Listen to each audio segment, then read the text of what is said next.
Ai, que vontade de tacar o celular na parede. Atenção, atenção, precisamos conversar, está começando. O debate está demais hoje, gente. Heteropessimismo, já ouviu falar? E você já pensou na sua velhice? Como lidar com haters? É possível ignorar ou precisa ter um puta sangue de barata? E a pergunta que não quer calar: por que os jovens não atendem o celular? Atende, pô! Não sai daí. Atende, minha linda.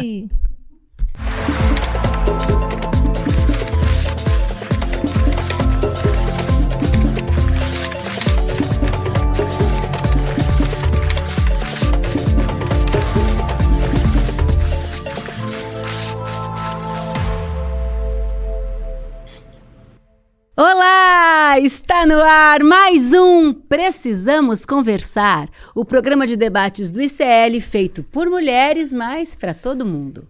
Eu sou a Juliana Baroni e estou com elas, porque aqui ninguém larga a mão de ninguém nesse programa que faz a diferença. De vez em quando. Atenção, ela, ó, que rufem os tambores, a cantora que anda arrasando em shows por todo o Brasil, Açucena! Amoras. Márcia Tiburi, nossa teacher, nossa escritora, que tá cada dia mais mulherzinha, mais bonitinha, mais animada, né? mais A roupa rosinha. dela hoje. E elas me zoando. Toda delicada. E a nossa querida, bem-humorada, filósofa das redes, Sara Zara. Que tá toda fashion hoje de lenço na cabeça. Sim, eu achei um lenço jogado nos matos. Ela tem estilo. Coisa mais linda. Você vai poder assistir também, ó. Precisamos Conversar no Spotify, que está disponível em vídeo, porque afinal, olha só essas belezas aqui. A gente fica horas no camarim, um batomzinho vermelho básico. Fazendo folia. Ô, gente, olha só, tem um sentimento feminino em relação aos homens que sempre existiu. Nunca foi muito debatido, mas agora tem nome: heteropessimismo. Claro que muitas mulheres gostam de namorar, amam, casam, têm filhos, mas isso não quer dizer que aprovem as atitudes e os comportamentos dos parceiros. É uma desilusão, um ceticismo ou uma desconfiança generalizada. Um cansaço da repetição de histórias e narrativas frustrantes ao lado de homens. Eu tenho muito a falar sobre isso, mas assim, eu queria perguntar para vocês, o que é que mais irrita nos homens, na opinião de vocês? O que mais te irrita, Márcia? Pode falar do seu companheiro, não tem problema, ele não vê mesmo o programa? Não. Não, mas assim, nos homens em geral, eu acho que a desinteligência e o oportunismo. Essas duas coisas acho bem chatas. Então, acho que os homens, alguns são muito desinteligentes, tanto que eu falo para o meu aquele namorado, eu falo assim: nossa, que legal, você é um raro homem inteligente. Eu falo pra ele. Claro que a gente fica rindo e se zoando e tal, mas eu falo brincando, mas eu tô falando a verdade. É muito raro um cara realmente assim inteligente, né? Você fica até encantada quando você encontra um que seja inteligente. E aliás, acho que os homens estão tendo esse problema, eles não estão sacando que o que mais encanta as mulheres é a inteligência. E aí eles ficam lá se bombando e se embrutecendo e fazendo um monte de coisa que não tem nada a ver. E aí o heteropessimismo é realmente um destino, né? E você, Sara, conta pra gente. Então, vou especificar por quê. Senão o pessoal fica assim: você não gosta de homem. Gente, eu até mamo alguns de vez em quando. Gosto de homem sim. Porém, tem algumas coisinhas que, né? Porque o pessoal acha que a gente não gosta de homem, né? Eu gosto, infelizmente. Eles acham, até eles acham que a gente gosta não gosta muito, deles. mas calma aí. O que eu não gosto nos homens, às vezes, é o silêncio. Quando eles se calam diante de uma coisa que eles deveriam se posicionar em nos proteger, sabe? Então, quando eles ficam em silêncio, isso me estressa um pouco, me irrita um pouco. E em todas as horas. Tem silêncio também que não precisa, né? Inclusive nas melhores horas também. Mas, nesse Você contexto... gosta que fale nas melhores horas? Não, ficar perguntando bobagem não, com as perguntações que eles arrumam. Não, mas você... Mas assim, né? Mas um estímulo. Um som. Um estímulo. Um som, né? Uma gemida. Os homens esquecem que as mulheres gostam de homens gemendo, né? Não sei, Márcia. E eles... Namora, mas vem cá, eles gemem muito ou não? Gemem menos, né? Eu acho que... Estão reprimidos. Eu acho que esse fica meio reprimido. É muito raro achar um cara que geme, né? Que geme legal. Que geme, que fala, deixa, né? O rato também não, porque tem uns homens que tá... Não, aí, mas mais rato eu não imaginário, gosto. Não, fica, elas ainda vão Homem das falar. cavernas. Elas ainda vão falar delas. Não é essas Não dá. Não, vocês ainda vão falar de vocês, mas eu preciso interromper para dizer um negócio aqui, porque eu acho que o silêncio masculino é uma coisa boa.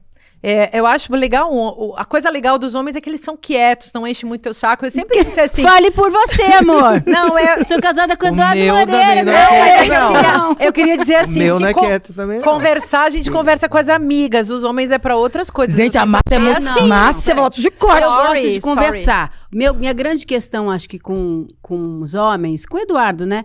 É que eu adoro uma DR e ele não. Aí eu durmo quando tem DR. também eu já vou gosto. avisando. Eu quero Não, se for- conversar, eu quero Juliana, o homem faz resolver. DR com o mundo. Não, a minha questão... Pelo amor de vai. Deus. Ó, eu Ele já quero falar fala da com minha, tudo então. quando é trem, vai falar mais em casa. Eu acho que, assim, existe a questão do conformismo masculino que me deixa muito chateada, porque, assim, o estado de coisas, o mundo se estruturou para os homens, foi construído por eles, para eles, tendo que subjugar mulheres, todas as pessoas que saem do que é o patriarcado. Então, da estrutura deles, eles nos subjugam e nós estamos colocando esse lugar em xeque. Mas existe o conformismo com esse lugar, que eles não querem sair, eles não querem se questionar. Então existe sempre, dentro de um relacionamento, por exemplo, as mesmas questões que a gente inclusive estava falando. É porque saiu do box molhando o banheiro inteiro. Toalha xixi molhada na tampa, em toalha cima da molhada em cama. cima. Por que você não consegue dobrar uma roupa? Então, assim, esse papel, lugar do cuidado, do autocuidado, os homens ainda estão num processo de aprendizagem. O outro, só pra falar, é autoestima delirante. A autoestima dele. Isso pra Yes, amiga. mim me pega, assim, Sim. porque, de fato, os caras deliram. Os caras têm uma autoestima que eu fico assim, nossa... Uma enfim, certeza do sim, uma de certeza, tudo, né? sim, é quase que eles se deificam suas posições, seu lugar no mundo. Então, pra mim, isso é super problemático. Eu tenho uma teoria sobre esse negócio, sabe? Que eu acho que, falando mais sério, né? Porque antes eu falei umas coisas meio de brincadeira, meio verdade, meio Tudo brincadeira. bem, a gente as vai feministas pensando. também gostam de brincar. Tarará. Mas assim, tem uma coisa que eu acho que é a matriz de subjetivação, que é uma teoria meio que eu inventei assim. As mulheres são subjetivadas no cuidado. Essa é a nossa matriz de subjetivação. A gente cresce, independentemente dos nossos destinos, das nossas escolhas sexuais. A nossa sexualidade não tem a ver com isso. Agora, o gênero tem. Então, a gente acaba sendo talhada no cuidado. Toda mulher, independente ou não independente, submissa ou aguerrida, liberal, comunista, não importa, todas são cuidadoras. Todas as mulheres cuidam, Pra todas as servir, mulheres né? sabem cuidar. E os homens são talhados, a matriz de subjetivação dos homens é a violência. E a violência é o que estrutura esse negócio que a galera chama de ideal viril. Nossa, eu amei isso. Calma aí. Só pra gente entender os telespectadores também. A matriz de subjetivação da mulher, o cuidado, E do versus homem? a matriz de subjetivação do homem, a É violência. violência. Nossa, Márcia, É muito isso. bom. É isso. Então, para um homem aprender o cuidado é muito difícil e para uma mulher aprender a violência também é muito difícil. Aí o que acontece? Se constitui uma sociedade patriarcal que inventou uma guerra, e a guerra é o jogo de funcionamento, o próprio comportamento masculino, e essa guerra também é contra as mulheres e contra a vida, enquanto que as mulheres ficam lutando pela vida na tentativa de superar essa guerra, de sobreviver a essa guerra dos homens. Isso tá na política, tá dentro de casa, tá em todo lugar, tá no trabalho, tá em qualquer lugar. Então, o mundo de mulheres, o mundo do cuidado, seria um mundo muito melhor, e isso tem que ser politizado. Olha, e não achem Isso, que você não isso falou é assim. mais uma invenção das mulheres, não, tá? Mulheres feministas, no caso. Esse nome, heteropessimismo, foi cunhado por um homem. É do teórico americano em sexualidade Asa Serenzin. é assim que fala? Asa Sørensen, de 2019. Segundo ele, o termo consiste em desfiliações performativas com a heterossexualidade, geralmente expressas na forma de arrependimento, constrangimento ou desesperança em relação à experiência heterossexual. Gente, na real, isso tudo mostra um descompasso, certo? Porque nós mulheres vivemos nos transformando. Mas e os homens? Eles estão esperneando agora porque tem essa geração da minha filha, vejo pela minha filha, minha enteada, que já são super introduzidas no feminismo, que já tem muito mais consciência dos seus direitos e do que elas querem, do que não serve mais para elas. De que elas são livres, de que elas têm direitos, de que elas podem ocupar o lugar que elas quiserem. E os meninos estão totalmente perdidos com essa nova configuração de mulheres aí, dessa nova geração. Então, o que eu acho, o feminismo, dos grandes legados do feminismo é instaurar um questionamento real do papel social da mulher. E os homens não, para eles o lugar está posto. Para a mulher não, para onde que eu quero ir, qual o meu lugar?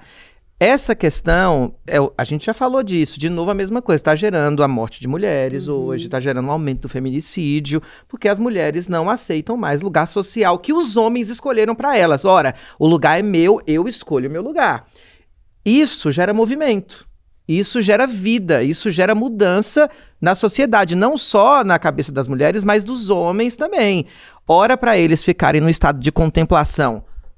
E agora, o que eu faço? Ora para eles assassinarem as mulheres, ora para eles se posicionarem, falando aquelas babaquices de red pill, de qual mulher que você não pode casar, qual mulher que você não pode ter. Claro, óbvio. Então, assim, o feminismo instaura um questionamento que gera movimento, que gera linguagem, que gera posicionamento social, que gera, inclusive, uma das coisas lindas do feminismo é essa conversa com os movimentos minoritários e minorizados socialmente, que apregou a liberdade como princípio, que são os movimentos LGBTQIAPN+, os movimentos negros, os movimentos indígenas. Aliás, o feminismo é o começo de todos esses movimentos, justamente, né? Tá na história. Agora, é interessante a gente falar também desse mercado da misoginia, esse mercado do ódio às mulheres, que é essa tal de machosfera. Porque esses caras conseguiram justamente, criou-se, né, esse novo território, essa zona masculinista na internet, sobretudo, mas na vida de uma maneira geral, e que tem a ver com a capitalização do macho. Então, o culto ao macho, a religião do macho, vendendo machismo, vendendo ódio contra mulheres e contra a vida de uma maneira geral. E isso tudo, gente, é o extremo do capitalismo, que, aliás, vira fascismo, porque tudo isso aí, essa machosfera, é fascismo puro. E fascismo é coisa de machos. Trump, etc. Será que o heteropessimismo tem a ver com late blooming lesbian? Ou melhor, as lésbicas tardias? Porque isso é um movimento também. Você já deve ter visto por aí mulheres que começaram a viver relações homoafetivas após a maturidade. Que isso é uma coisa que a gente tem visto cada vez mais agora. Mas por que será que está acontecendo isso? Uma desesperança ou uma vontade mesmo de um cuidado? Porque a gente sabe que as mulheres, elas são mais amigas, elas são... Deve ser muito... Eu nunca tive uma experiência homossexual com nenhuma mulher, mas eu tenho amigas que eu poderia morar com elas, por exemplo. Por que você acha que isso está acontecendo, Márcia? Eu acho que as mulheres também se autorizaram a sair do armário, né, gente? Nós, mulheres que fomos educadas para o cuidado, também fomos educadas para o cuidado de uma família, de filhos e de um marido. A função das mulheres nessa sociedade patriarcal sempre foi a função do serviço. O que era uma esposa, se não um serviço completo? A empregada doméstica, governanta, todo o trabalho físico e o trabalho mental, mais o trabalho sexual. Todos os trabalhos, o trabalho de educar. Quanta gente que ainda bota culpa na mãe por ter educado a pessoa assim, o assado. Quer dizer, ser mãe, ser esposa, ser amante, ser psicóloga, ser faxineira, ser lavadeira, ser governanta, é uma trabalheira. O Durkheim, um dos papas, né, da sociologia contemporânea, ele falava isso, um dos clássicos, né? Ele falava, o casamento é bom para os homens. Por quê? Porque você consegue uma empregada muito barata, uma serviçal, uma escrava muito barata. Em tempo integral. Em tempo integral, que vai viver sem remuneração, devotada a você, e de repente as mulheres começam a se questionar que o que elas estão ganhando com isso mesmo? E isso foi o feminismo, o movimento feminista que começou a questionar. O que uma mulher ganha estando em casa? Uma das primeiras feministas, a Charlotte Perkins Gilman, que foi uma escritora, escreveu Papel de Parede Amarelo, por exemplo. Sim. Essa mulher, ela peça fazia... que a Gabriela Duarte está fazendo aí pelo Brasil. Então, e essa peça, eu escrevi o prefácio desse livro, sabe? Então, lá naquela época, eu já falava dessa pré-história do abuso psíquico, que é o que a personagem vive na história, né? E isso é um fato. Uma mulher que quem é... Tô falando um monte de coisa aqui, mas para misturar tudo, para dizer, as mulheres eram servas psíquicas, físicas, sexuais, e essa era uma mulher que lutava contra esse tipo de coisa, inclusive contra o estupro dentro do casamento, que é uma coisa que existe. Mas gente, por isso tudo que a gente tem enfim, o heteropessimismo e as mulheres assim decidindo mais tarde, né, deixarem os homens e ficarem. O que você acha dessa história das late lesbians Eu ou queria ouvir lésbicas tardias? até a Sara também. Eu não concordo com esse conceito. Lésbicas tardias, por quê? Eu acho que não é questão mais ou menos, de lesbianidade. Mas eu acho que é mais de uma abertura para uma bissexualidade possível, e a lésbia... É verdade. Porque você, Nem como se fosse disso, tardia, é como se fosse tarde, não, a pessoa vai experienciar outras relações sexuais, outras possibilidades de relação, que é a lesbiandade. Quando ela se solta, quando, digamos, ela larga aquelas amarras da heterossexualidade compulsória e das obrigações da instituição familiar. E não é que ela vai deixar de ter uma heteroafetividade necessariamente, ela só vai experienciar ou partir para uma radicalidade sexual, de sexualidade, que é uma afetividade. Você tem razão num aspecto também, porque não dá pra naturalizar isso, então são construções. Sim. No caso a minha, eu sou uma mulher que até hoje fui heterossexual. Eu fui isso porque isso é uma formação, eu aprendi a ser isso aí. E temos uma pansexual aqui. Não, eu quero ouvir a pansexual, eu quero ouvir. Vamos ouvi-la. Você já teve um namoro assim com uma mulher? Sim, já também. Tive 3. 3? Ela é, gente, ela é dona do jogo. Mas assim, o que eu fui percebendo de dentro pra fora, a forma que eu me performo quando eu estou me relacionando com mulher é bem diferente da forma que eu tenho que lidar com homem. E essa questão do cuidado que você disse... Isso é interessante. Fale mais sobre isso. É porque assim, eu, por exemplo, falando do lado pessoal, tá? Não posso falar que é todo mundo. Mas quando eu estou me relacionando com homem, automaticamente grita essa questão do cuidado. A forma que eu converso, a forma que eu trato, puta que pariu, é o inferno. E já quando eu estou me relacionando com mulher... Eu espero receber aquilo que eu sempre dou, que eu tô disposta com homens, entendeu?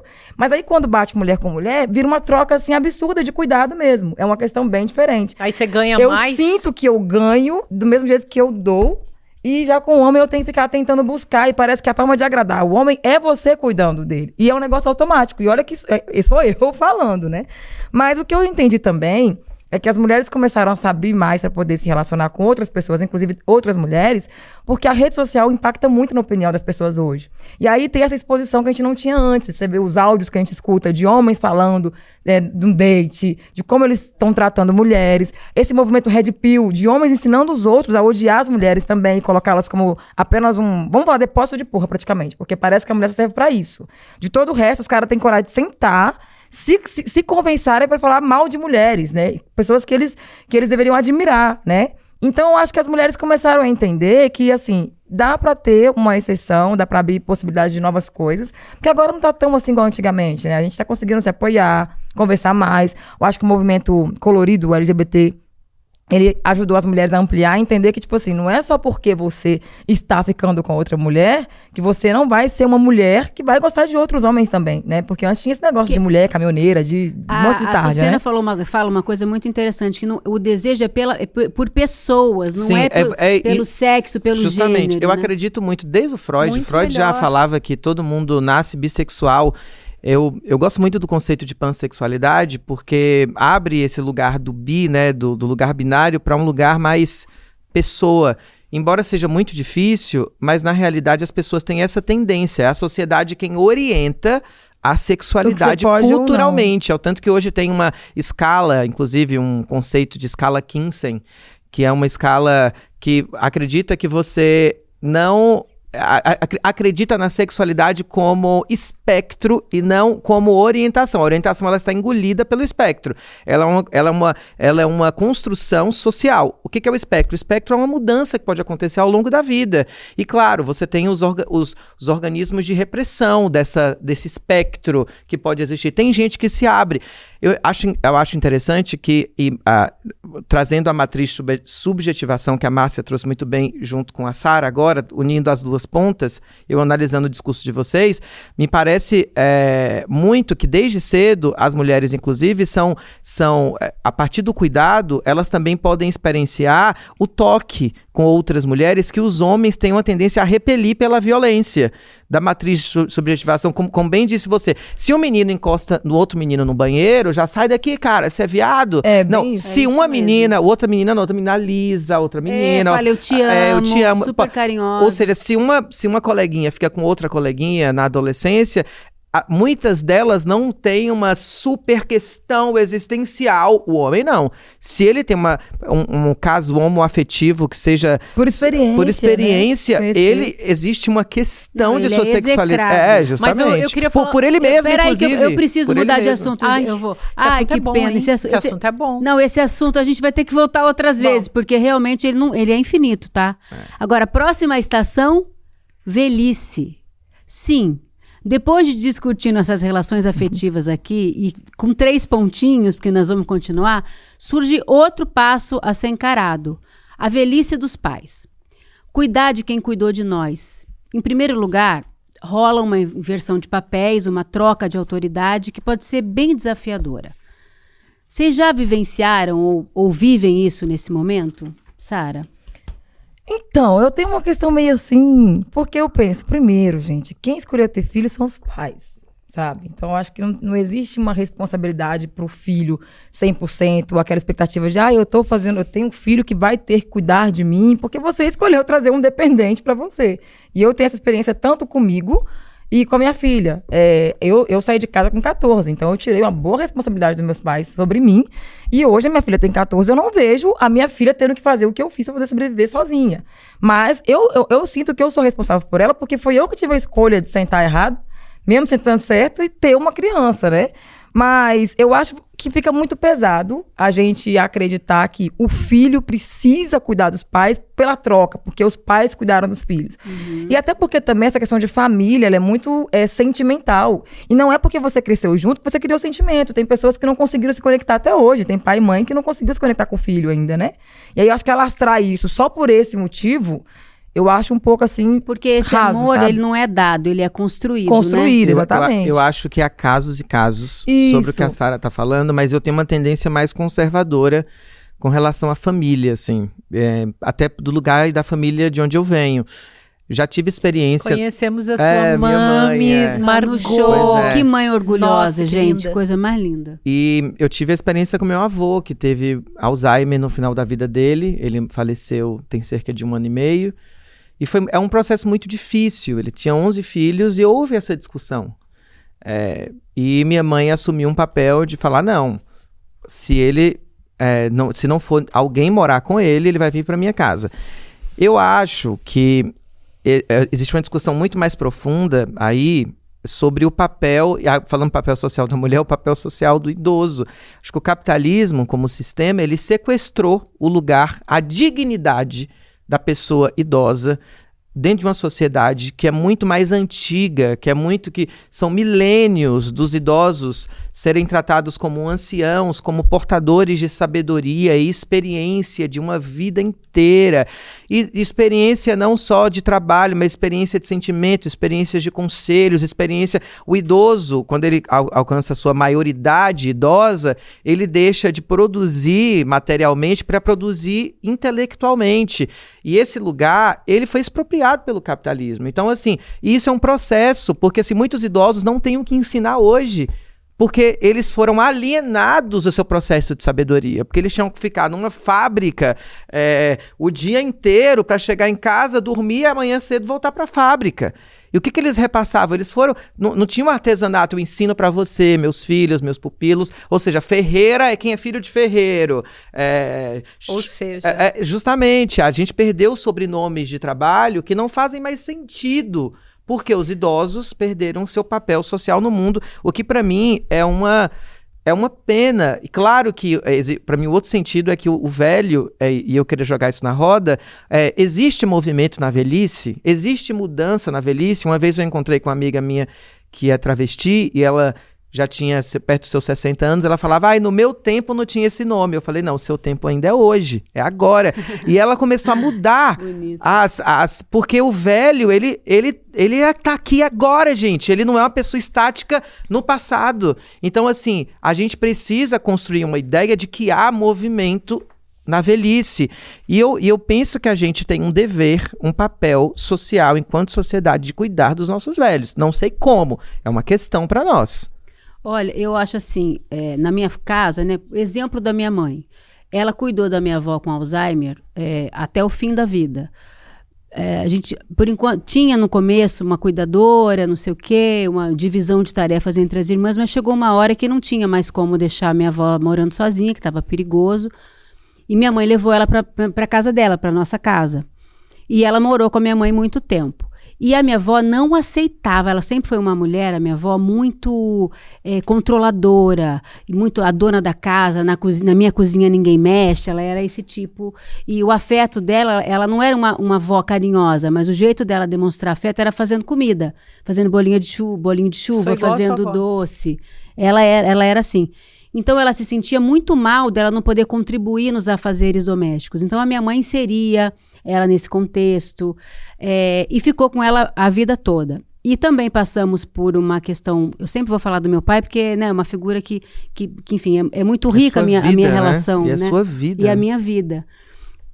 E o meu pai chegou no final da vida, ele estava com câncer terminal. Teve um dia que ele não conseguia mais segurar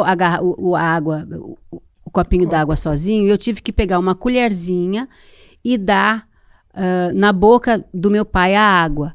E ele olhou para mim, eu olhei para ele, a gente entendeu que naquele momento estava acontecendo uma inversão de papéis. Eu lembrei dele, sensorialmente, eu lembrei dele fazendo isso comigo, eu bebê. E ele falou assim, nossa, filha, puta que pariu, mudou tudo, né? Inverte o jogo, né? Ele olhou pra mim com muita consciência de que... Ele falou, obrigada por você estar cuidando de mim. E pra mim, aquilo não era uma obrigação. Apesar de não ser fácil, tá? Não tô aqui romantizando nada. Mas naquele momento, eu nunca me senti tão viva como nesses momentos de, assim...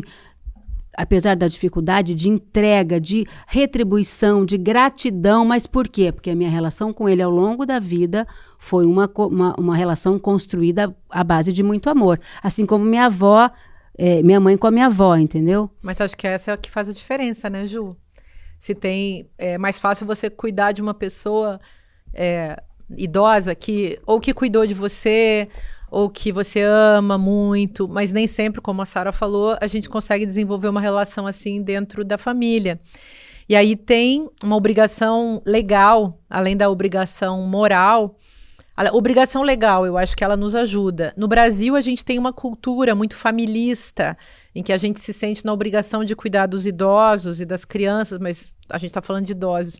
Em outros países, é tranquilo. Eu vivi alguns anos na França, como vocês sabem, e lá é tranquilo você colocar os pais numa casa de repouso. Há bastante incomum, inclusive, você manter os seus pais idosos com você ou ter um cuidado maior. E eu super entendo isso, porque acho que ninguém tem obrigação mesmo de... tem a obrigação moral, a obrigação legal, mas não a obrigação moral. E eu queria contar uma coisa sobre mim. Eu me acho uma pessoa muito cuidadosa, sabe? Cuidadora no sentido de fazer comida. Eu dou comida para todo mundo, eu fico lá arrumando a vida. Assim, se eu tô na minha casa, ou na casa da minha mãe, ou na casa de quem quer que eu vá, sou eu a pessoa que já vou a minha performance vou lá e resolvo tudo. Se não tem comida, eu arranjo, eu verifico onde é que vai ser possível e tô lá fazendo coisas mágicas, da mágica, assim, às vezes. Mas eu teria dificuldade de ter uma função de enfermeira. Eu não sou boa com isso, também nunca testei, né? E tanto que eu só tive uma filha, pra mim foi muito difícil a coisa física e tal, eu achei sempre muito complicado. E eu também tenho um detalhe, eu sou uma mulher que muita gente, todos os meus ex-maridos, ex-namorados, todos eles com quase meia, talvez alguma exceção tenha me chamado de egoísta, porque mesmo eu pagando todas as contas, fazendo tudo, resolvendo tudo, tem um negócio que eu não abro mão, que é da minha obra. Então, isso te deixa, assim, uma mulher muito masculina, porque você pode... Eu sempre falei, inclusive, como mãe, eu sou um ótimo pai. Eu vou lá, resolvo tudo, mas talvez eu tenha dificuldade dessa coisa mais chameguenta, sabe? E aí, é isso que eu acho difícil. A gente que é uma mulher que não tá totalmente concernida e subjetivada no cuidado, porque você tem noção de você mesma, de alguma coisa que você considera importante para você...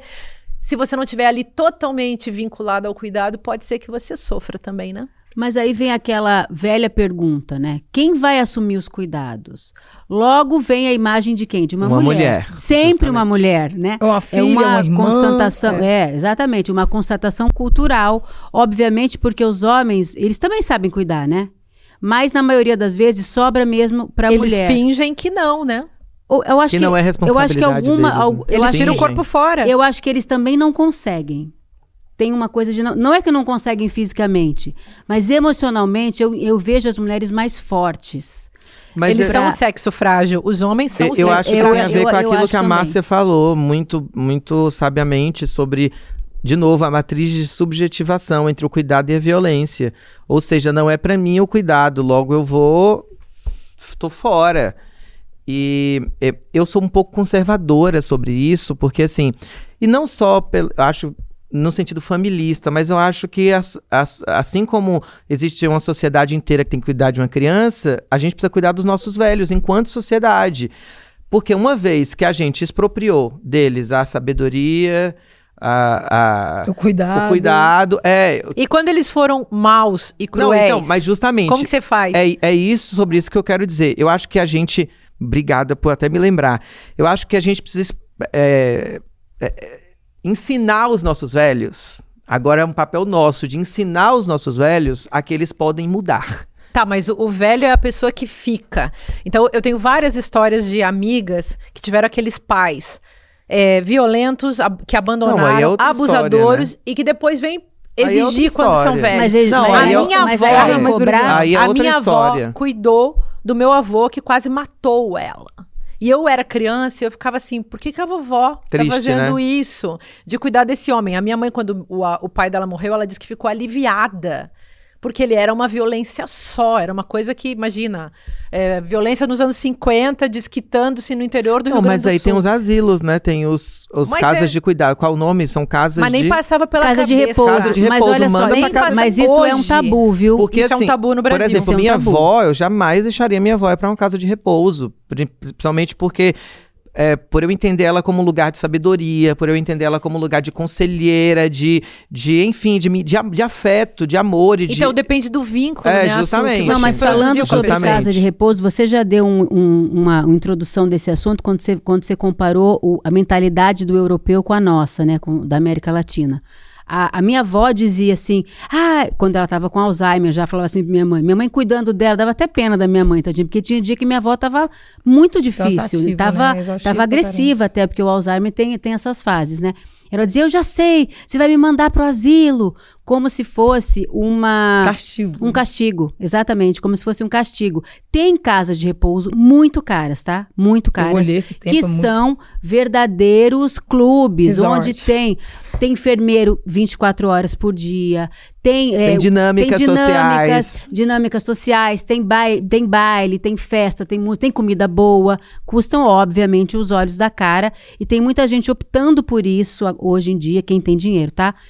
Optando por isso, mas eu sou conservadora, assim como você. Eu não consigo imaginar de abandonar a minha mãe numa casa de repouso. Mas você Mas se não é coloca nesse abandono. lugar? Porque eu me coloco. Gente, eu já tenho 55. Eu não gosto que cuidem de mim. Eu gosto de ficar sozinha fazendo as minhas coisas. Às vezes eu caio na asneira de dizer, alguém me fala comigo, não, eu tô gripada. E depois a pessoa vem me perguntar, melhorou? Aí eu assim, que isso? Que chatice. Eu detesto que me perguntem se eu tô viva, sabe? Detesto quando perguntam se eu melhorei. Porque aí eu penso, nossa, eu devo ter falado Mas vem que eu tava cá, Márcia, gripada, que você merda. pensa na sua própria velhice? Eu penso, claro, eu vou ficar lépida e faceira com as amigas, com os amigos.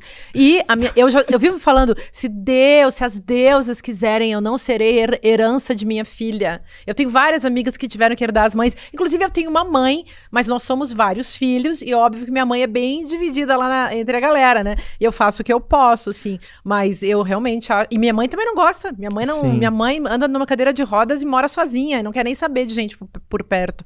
E eu sou igualzinha.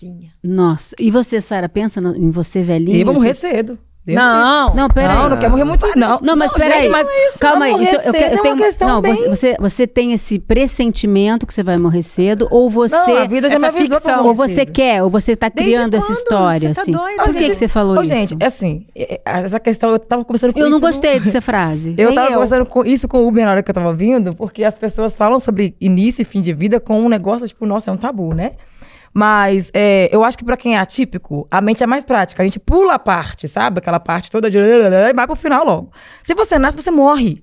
Não tem outro fim. O fim é o fim. mas pode ser longa, Não, vida sim, e boa. mas assim, E digna e justa. esse longo e essa vontade de viver depende muito de como as pessoas querem viver, entendeu?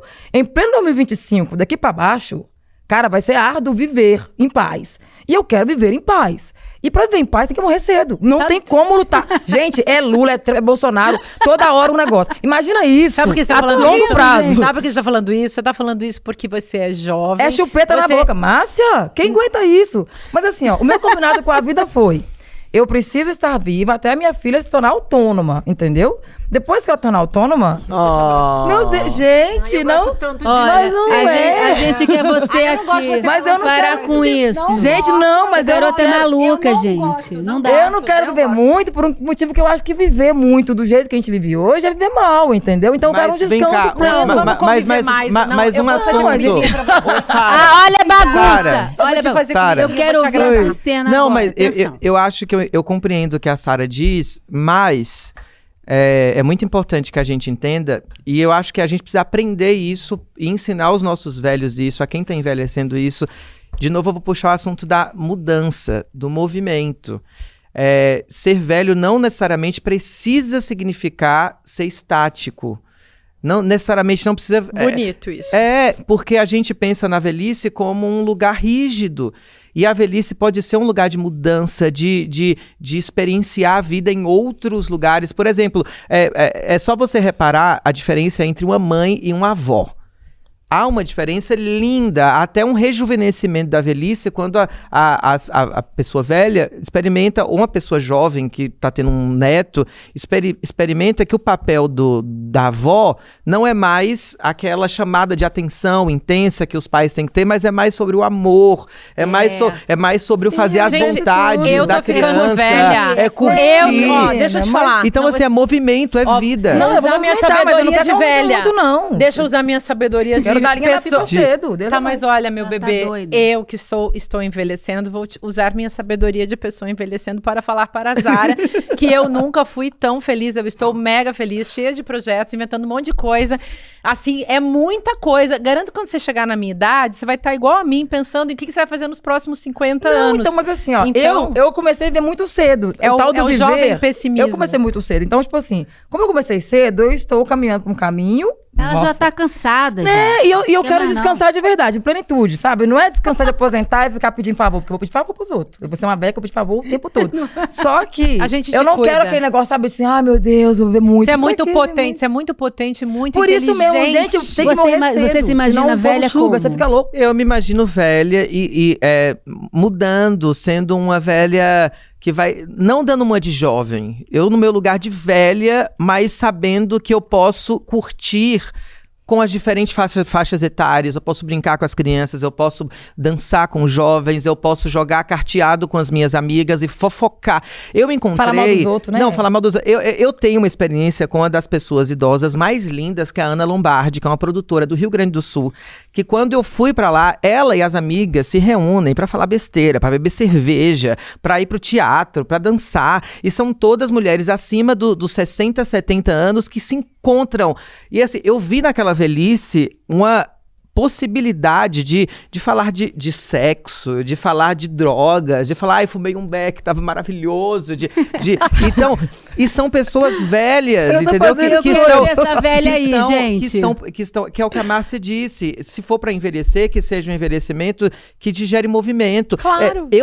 Só pra você ter ideia, eu que ainda não cheguei nem numa terceira idade, tô amando ficar mais velha. Tirando aquelas inseguranças dos 20 anos, dos 18. Só melhora, baby. Só melhora, minha cabeça tá melhor. A única coisa chata, eu não vou nem falar. Não, olha, eu vou falar, eu quero ser uma velha, eu quero morar de repente num sítio, a gente tem um sítio. Lá tem aranha. Eu quero morar no sítio, eu quero escrever, eu quero sair do sítio para ir ao teatro e voltar para minha casa e receber meus netos. Eu imagino uma velhice assim e com saúde. E também comendo bem. Exatamente, plantando, colhendo. E eu quero, assim, se eu pudesse escolher uma morte, né, uma velhice reclusa no sítio, mas não totalmente reclusa, com a mente muito artística, muito ativa, e eu gostaria de morrer dormindo. A melhor morte. Isso aí é... Quem é um presente. Quem dormiu, acordou e falou, pra morrer assim, que a boa morte. Não, né? você morrer velha, dormindo, velha mesmo, com Deus é maior, você vive a vida todinha pra morrer dormindo. Ué. Não, cara, é muito absurdo. Não. Você é ótimo. Eu quero um alvoroço, eu quero um algo que marca. Nossa, Sara morreu. Agora, Sara e o assunto da morte. Mas vem cá, Juliana, agora pensa. Quando alguém falou com você assim, ó, fulano morreu, morreu de velhice.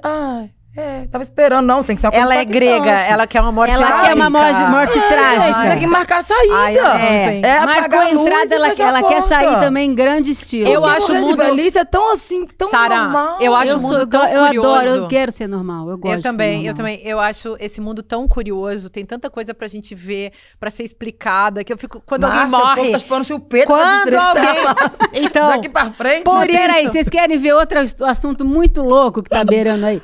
Beira a uma unanimidade, gente. Os mais novos. Tem nada a ver um assunto com o outro, mas escutem. Mas faz a tem a ver. Não, mas tem a ver. Tem a ver. Os mais novos não estão mais atendendo ligações. Os caras ficam com o telefone pertinho do corpo o dia inteiro, a noite toda se deixar. Mas experimenta ligar. Após o sinal...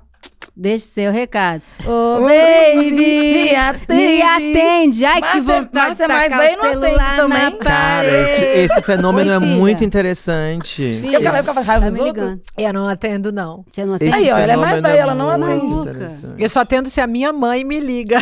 Agora pensa, esse é o problema. Viver no mundo pra ficar assim, passando raiva, fazendo raiva nos outros? Não, gente, vamos morrer todo mundo. Tererém. Alguém ligou pra mim. Tererém. Alguém ligou pra mim. Não é o bola de fogo. Sou eu, bola de fogo. Não é o bola de fogo. O calor tá de matar. Deixa eu falar uma coisa. Você liga, quando você quer conversar com uma pessoa, você liga? Cara, eu peço pra ligar. Hoje existe esse costume de você pedir pra ligar. Já vira uma etiqueta do WhatsApp, depois do WhatsApp, que dizem que o Brasil é o país do WhatsApp, inclusive. Não são todos os países que usam o WhatsApp. A maioria usa SMS. Né? O Brasil, ele é muito...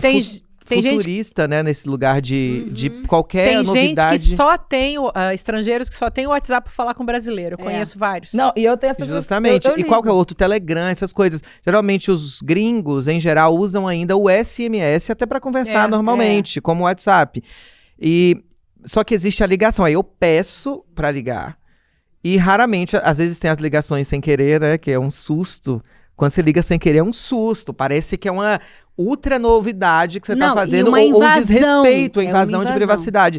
E isso é uma questão para nós, né? Sobre todas essas fragmentações que o sistema capitalista tem feito a gente viver e construir, essa seria mais uma, esse contato que o telefone cria como uma novidade, né? Pelos fios, de repente vem o Wi-Fi e a gente tira essa possibilidade de ouvir a voz, ou se vai ouvir a voz, escuta no menos 1,5, 2. Gente. Eu acho um horror. Não, e quase que uma relação de impessoalidade. Vai gerando uma relação de Hoje em impessoalidade. dia que ficou relação, tudo muito não é? rápido também. Antigamente a pessoa mandava uma carta, o negócio demorava semanas. Não, e a carta dias. tinha uma arte, né? Aí era um negócio todo. Você comprava Aí agora papel, você tinha caligrafia, passava limpo, Pois botava é. no correio. esse contato instantâneo, esse todo mundo chegando em você todo o tempo é insuportável. Aqui, Você tá ó. ligando pra quem? Viu? Ó, Oi, Thiaga, tudo bom? Tudo bem, você? Era só pra testar se você me atende quando eu ligo. ela atendeu. Ela atendeu! Tá vendo? Gente, e eu não mando Oi, mensagem. Brisa. Ela Amiga, era só pra testar aqui. Depois te explico. Beijo. É a Brisa, né? Não, Brisa, atende. Isso aqui é não minha advogada, minha não é a fofoqueira. Brisa? Então, peraí. não. Eu vou ligar pra Duda. Vamos ver se ela atende. Após o Eu sinal. tenho as pessoas que eu não preciso avisar que eu tô ligando, porque já assim, ó, qual é o babado de hoje? Porque quando eu ligo, é babado na certa. É a mesa boa, sabe? Ai, Mas gente, e a Brisa? Será? Não, a Brisa Tô não adianta. ligando pra Duda, vamos ver. Mas e a Brisa? Se ela não te atende? Brisa é raro. Raro, tem que ameaçar muito antes de sair de casa. Mas ela te liga quando? Em que situação? Quando acaba comida, quando acaba o dia, quando acaba creme. Aí ela liga. A Duda não atende também não, gente. Após o sinal, deixe seu recado. Também não atendeu, não. Ela tá na escola hora dessa? Não, ela já tá em casa essa hora, mas não tá com celular, quer dizer, tá estudando, tá brincando, não tá com A celular minha por filha eu perto, ameaço no meu muito pra caso. poder atender. Falando, Brisa, eu tô saindo. Se eu te ligar e você não atender, quando eu chegar, aí ela já tenta atender. Mas, ô, gente, Márcia, a minha filha é surda, vocês sabem, né? Então ela é uma surda que usa um implante desde os 20 anos, mas quando ela era adolescente ela também não atendia. E hoje em dia eu só falo com ela se for marcada a hora, porque ela também vai ter que ler lábios. Queria contar isso só pra gente colocar um outro aspecto na Interessante. história toda, né? Então é tudo por escrito, né? E agora ela namora um cara que é surdo, que só fala a língua francesa de sinais e a gente tem que ficar só escrevendo, porque eu não sei falar a língua francesa de sinais. Ainda, mas né? olha, Mas sabe eu o que é acho um absurdo interessante? isso. A língua de sinais devia ser universal, não? É, e no Brasil, a Libras é a língua brasileira Brasileira, né? de sinais, ela é uma língua oficial. Tem cursos gratuitos em algumas escolas, vale a pena. Na ENAP, Escola Nacional de Administração Pública, tem um curso gratuito, as pessoas deviam fazer. Eu mesma já me matriculei, eu sei rudimentos. Eu assim, comecei a fazer, mas não deu certo. É muito Agora, legal. Ser Eu tô rudimentos. pensando aqui, você trouxe a assunto da Libras, que é super importante, que tem que se ensinar nas escolas, hein, pra todo mundo. Mas eu tô pensando no lugar da privacidade e da ultra-privacidade, desse afastamento do social que o WhatsApp dá, ou as mensagens de texto dão, que você necessariamente não precisa insinuar o lugar que você está. Você pode mentir o lugar que você está. Quando você, por exemplo, tô numa balada, alguém tenta me ligar. Aqui eu escrevo, tô dormindo. Eu tô na praia, curtindo, tem barulho, eu tô na feira, enfim. Trabalhando. Então existe a mensagem também, existe um lugar de uma ultra privacidade e de um lugar de mentira, um lugar de esconderijo, de subterfúgio. E é uma prática, porque se você atende toda hora, e quando você não atende? O lado sombrio, né? É. As trevas desse E aí negócio da questão. hiperconexão. E para os adolescentes, para a juventude, é muito bom você se esconder atrás do texto. Uhum. Mas eu preocupo com Porque adulto que não atende, é uma gente. fase também que você está buscando separação, né, dos pais, assim, ter sua turma, ter sua privacidade. Nossa, a minha mãe teve uma vez, falar em privacidade, eu tinha um diário, né? Porque na minha época era muito comum as crianças terem diário. Um dia eu cheguei da gravação da Xuxa, minha mãe estava no meu quarto, lá do Rio, lendo o meu diário, porque eu não contava mais nada para ela. Aí eu falei, mãe... Aí eu achei aquilo um absurdo. Falei, mãe, como é que pode? Você tá me invadindo minha privacidade. Ela, você não me conta nada, eu precisava saber da sua vida. Tô lendo aqui, tô achando ótimo. Quem é fulano? Lembrei. A minha filha, quando ela tinha uns 13, eu entrei no quarto dela e ela me olhou e disse, você está invadindo a minha privacidade. E eu fiquei chocada, porque eu não sabia que uma criança tinha esse privacidade, negócio. tem. Já tem E com... uma Depois criança a não Duda já tá pode ter fechando essa a porta com 11. Não, a criança não pode ter essa privacidade. Eu fiquei em choque. Não Ela é uma pode? vulnerável. Não, claro que não, Não. pode. Ai, meu Deus. Eu sendo mãe errada. Não eu sendo pode. mãe errada. Não, devia ter Mas batido olha, na porta. a precisamos pedofilia conversar tá- agora É uma isso brisa é esperta importante. disso, Mas né? peraí, precisamos conversar agora sobre o assunto que infelizmente aqui nessa mesa todo mundo tem o que dizer. O assunto é haters. Ter ou não ter? Isso aqui... Gente, é nas redes que o ódio se dissemina a passos largos e sem freios. E eu quero saber, meninas, qual a experiência de vocês? A gente sabe, né? Márcia, a gente sabe que é uma coisa pública, mas conta pra gente.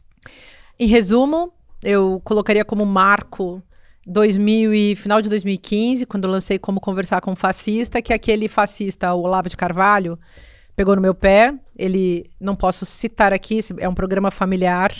Ele escreveu um tweet dizendo: vou escrever um livro chamado Como Conversar com o Pi, da mãe da Márcia Tiburi. Minha mãe ficou muito brava. E a gente brincava lá na minha casa, que não vou nem falar. Mas enfim, aí depois seguiu, foi crescendo o golpe. E eu defendi muito a Dilma, então odiavam ela, odiavam a mim. Depois prenderam o Lula, eu defendia muito a democracia brasileira e o Lula. Aí odiavam o Lula, odiavam a mim.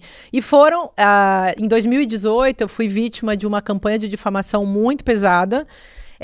Eu deixei aquele cara do MBL, sabe? Aquele que é deputado. Hoje eu não vou falar o nome dele, porque toda vez que eu falo o nome dele, ele me processa.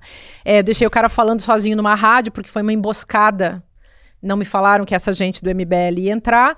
Aí no dia seguinte, começou uma campanha de difamação, foram coletar materiais lá de 2015, recortar, fizeram um monte de colagem. Aí eles me colocavam dentes podres, pelo debaixo do braço, unha suja, descabelada, um monte de cenas assim horríveis, memes, enfim, um monte de coisa. E eu comecei a receber muita ameaça de morte. Esse grupo MBL invadia os lançamentos do meu livro. Eles usavam máscara desse deputado de papel, assim, para viver me assustando. E bateram em pessoas, espancaram pessoas. Fizeram coisas horríveis, enfim. E me ameaçaram de morte demais. Quando eu tive que sair do Brasil no final de 2018, eu me tornei candidata. Inclusive, no meio dessa bagunça toda, porque eu já estava pensando em sair do Brasil, fui chamada por um cara chamado Henry Rees para sair do Brasil, que era o cara que estava do lado do Salman Rushdie no dia que ele foi esfaqueado. Esse cara, protegendo escritores perseguidos, me chamou para sair do Brasil. Aí eu saí do Brasil no final de 2018, mas seguiu. Eu tive que cancelar redes sociais e tal, porque tinha, assim, centenas, milhares, chegou a ter milhares de ameaças de morte. Claro, provavelmente muita coisa era robô, mas isso seguiu durante anos e eu fui protegida por 4 instituições estrangeiras e nenhuma brasileira. Porque também era isso. Quando eu estava na França e botava que o Bolsonaro, presidente da República, estava espalhando fake news sobre mim, mostrava para meus colegas, ninguém entendia. Como assim? Você é uma professorinha de filosofia e aí você está sendo atacada pelo presidente da República. Era o Brasil, né? Tipo, quem era eu na fila do pão para estar sendo alvo de uma figura desse tipo, né? Mas isso é o fascismo, uma pensadora. É o que o Trump está fazendo também. Então foi isso, gente. E segue todo ano de eleição, volta. Faz umas 3 semanas que voltou, há uns 3 meses atrás também tinha voltado. Então, vira e mexe, tem umas ondas. E como é que a gente sobrevive? A gente sobrevive... Eu aprendi isso com uma artista chamada Louise Bourgeois. Aquela da aranha lá. Achei que era Bourgeois. A Louise Bourgeois, ela dizia assim, que ela devolvia com arte. Cada vez que alguém produz, eu interpretei dessa maneira. Diante do ódio, a gente vai responder com amor. Diante da estupidez, a gente vai responder com inteligência. Diante da maldade, a gente vai responder com ética. E isso não quer dizer que a gente não vai ter sentimentos de repulsa disso tudo. Não gosto dessas pessoas, não acho elas legais. Mas eu sei entender como essas pessoas também se tornaram fascistas, né? Ninguém nasce fascista, a pessoa se torna. E se torna dentro de um processo social, de um processo patriarcal, de um processo econômico. Tem todo um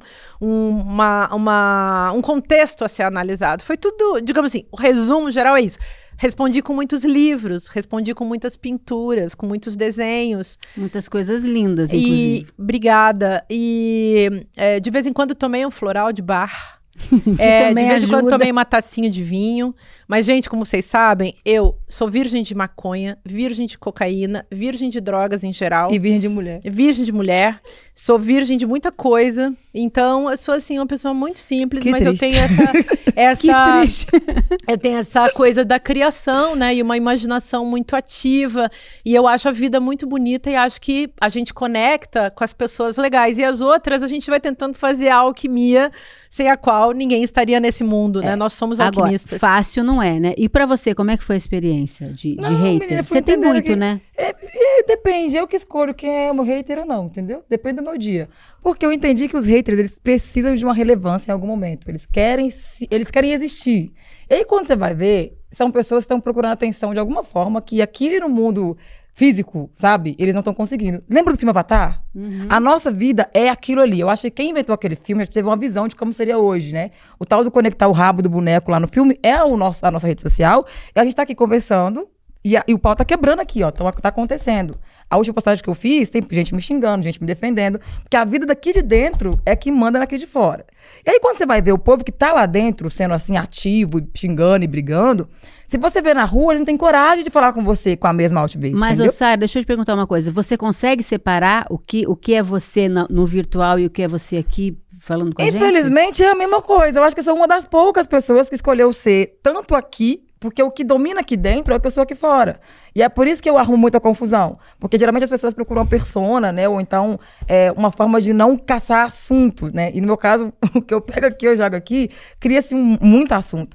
Mas as pessoas que estão lá indo contra aquilo que eu acredito, são pessoas que não têm coragem de se posicionar no mundo físico. Aí tem coragem de vir na rede, falar bastante, porque é só aqui, sabe? Não tem o toque. O povo tem medo de apanhar, ser mordido. Então, nem sempre a pessoa que vai ter coragem de falar muita coisa pra mim aqui, na minha frente vai ter coragem de falar igual, entendeu? E pra você, Açucena, como é que é isso? Gente, eu lembro do caso de uma conhecida da minha avó que foi nos meus posts falar coisas horríveis de mim.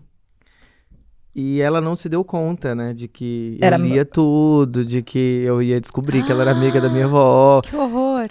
E aí eu fiquei chocado, eu só bloqueei e não dei atenção. Eu simplesmente coloquei o hater no lugar que eu preciso colocar ele, que é o lugar da indiferença. E eles detestam esse lugar da indiferença. Mas eu acho que tem muitas personalidades também que dão palanque pros haters e transformam isso numa autopromoção. Exatamente. Ou seja, pega o hater também é um lugar. Aquilo que não me mata Reverte, Fortalece. né? me fortalece. Então, você pode também usar essa tática de pegar o hater e dar atenção pra ele. Talvez um dia eu faça isso, se for muito pesado, se eu tiver que estabelecer uma denúncia. Mas existe a covardia de usar o anonimato pra você ser racista, pra você ser transfóbico, pra você... E eu acho que, de fato, eu prefiro não dar palanque. O meu lugar hoje é... E tem isso, né? Às vezes a gente se importa muito mais com o hater do que quem fala elogia, bem de com quem você. apoia, Não, né? E às vezes isso você é não verdade. responde. Às vezes você tem lá 200 comentários, mas tem 2 falando mal, você só lê o que falou mal de você, né? E geralmente os que vêm pra mim vêm muito no lugar da Mas, transfobia. gente, mas uma coisa é você ter um hater, outra coisa é você ser objeto de uma monetização do ódio nas redes sociais, Não, que é mas o meu seu caso. não, O meu caso é É, assim, o seu- assim, ó, do ex-Bolsonaro até a Damares Alves, passando por tudo quanto é candidatinho a vereador, de tudo quanto é partido de extrema-direita, os caras me usam e capitalizam nas redes sociais, monetizam, ganham dinheiro. Isso é muito Nem Deus chato. explica. Olha, quando eu fiz Para além de chato, né, gente? duas Isso é coisas repulsivo. que aconteceram na minha vida que eu me deparei com... Que assim, Paquita, fiz novela. Eu sempre tive lovers, haters eu não tinha, né? Eram os fãs. Tem gente que não gostava do meu trabalho, mas aí também não assistia, também não falava comigo, não tinha, né, nem interesse em mim, né? Aí vem as redes sociais e eu começo a me posicionar politicamente. Primeira vez que eu tive contato com um hater, assim, feroz, que eu tive, inclusive, desabilitar comentário, foi naquela campanha Ele Não, na eleição de 2018, né? Do Bolsonaro. E ali, eu fiquei muito chocada. Eu fiquei triste, eu fiquei deprimida. E aí teve um fã que mandou uma DM pra mim, dizendo, olha... Me dizendo que eu tinha que fazer, olha, desabilita comentário, bloqueia quem tá te ofendendo, e foi isso que eu fiz. Hoje em dia eu sinto inclusive algum prazer em quando, sabe, deletar, bloquear a conta, denunciar, É isso que eu faço. Né? Você perde muito seguidor, mas você ganha outros e você ganha a tua filtra, paz né? também. Você vai filtrando. Mas não é gostoso, não é agradável e tem temas assim que realmente mexem mais com você, né? Eu fiz várias experiências, eu conversei com muita gente que vinha com esse ódio. Porque a gente, depois que fica adulta, a gente que é aí a cara pública, né? A gente aprende que tem pessoas que nos dão amor e pessoas que nos dão ódio. Tudo bem, mas ficou desproporcional. E outra, você sabe que a pessoa que tá te odiando, o problema, na verdade, é dela, mas ela pode acabar se tornando um problema pra você se o nível da coisa extrapola os limites do sociável.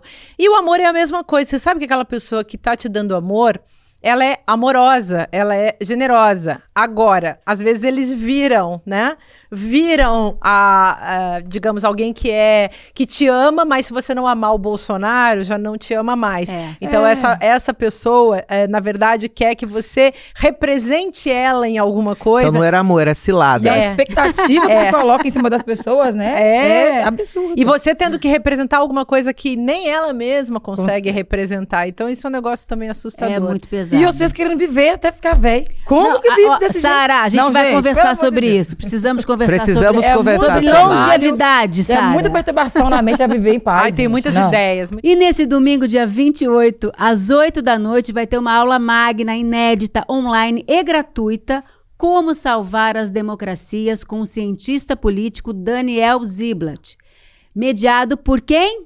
Seu marido. Maravilhoso Eduardo Moreira. Moreira. Um homem alto, um homem forte, sarado. O dono do dono. Garanta já a sua vaga. Ela é a dona do dono. Ela é a dona do dono.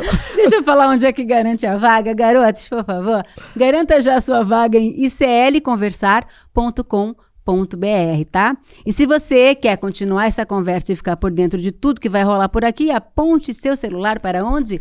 Para o QR Code que está aparecendo aqui na tela ou acesse icl.com.br/Precisamos conversar e entre no nosso grupo exclusivo no WhatsApp. Antes de encerrar, é claro que a gente tem o nosso quadro favorito, que é Canta, Açucena, Canta. Ainda vai ter. É porque o povo cobra. Olha, a gente vai ver o show dela.